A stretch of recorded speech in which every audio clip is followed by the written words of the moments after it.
Så for cirka 300 år siden, der var der vampyrer alle vegne, og det var noget, folk tog meget, meget alvorligt. Undervisningen er i gang på Grenaa Gymnasium, men i dag er lidt anderledes, for gymnasielærerne har fået fri, og Aarhus Universitet har overtaget dagens skema.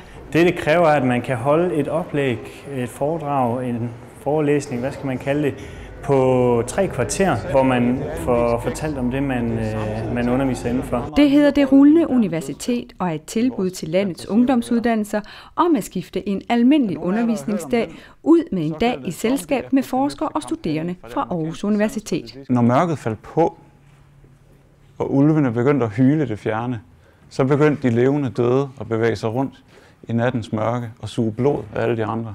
Det unge publikum bliver præsenteret for forskerens fag og får en fornemmelse for, hvordan en forelæsning på universitetet kan se ud. Og forskeren, ja, han får mulighed for at tale til et andet publikum, end han gør til dagligt. Der er en stor forskel på at skulle forelæse for universitetsstuderende og gymnasiestuderende.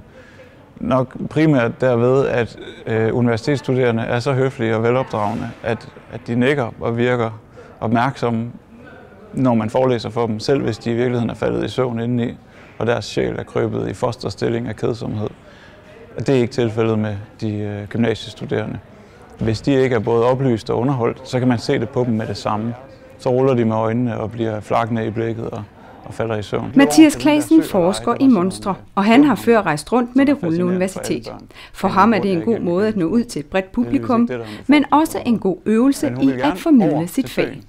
Jeg får via sådan en meget direkte trial and error proces afsøgt, hvorvidt mine formidlingsevner og mine formidlingsstrategier virker eller ej. Duer denne her anekdote, er denne her vits sjov, er det her illustrative eksempel i virkeligheden noget, der giver mening for folk?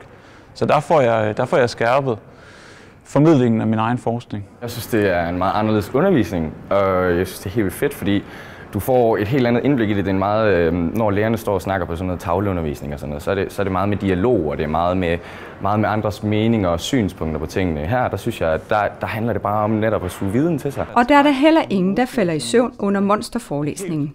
Det er forskning på højt plan, men forklædt som en let fordøjelig smagsprøve på et universitetsfag. Vores oplevelse er, at de her gymnasieelever typisk bliver rigtig inspireret af de forelæsninger, der er, og det giver dem en bedre forståelse af forskningsverdenen, som kan være meget kompliceret og meget langt væk fra en gymnasieelev. Hele udfordringen i at få formidlet forskningen på en måde, så det giver mening, og så det berører folks hverdag, og så det bliver interessant, er jo også noget, man kan bruge i sit eget virke tilbage på universitetet. Det Rullende Universitet er et tværfagligt projekt, der dækker alle 4 hovedområder. I 2014 regner man med at nå ud til mere end 16.000 gymnasieelever.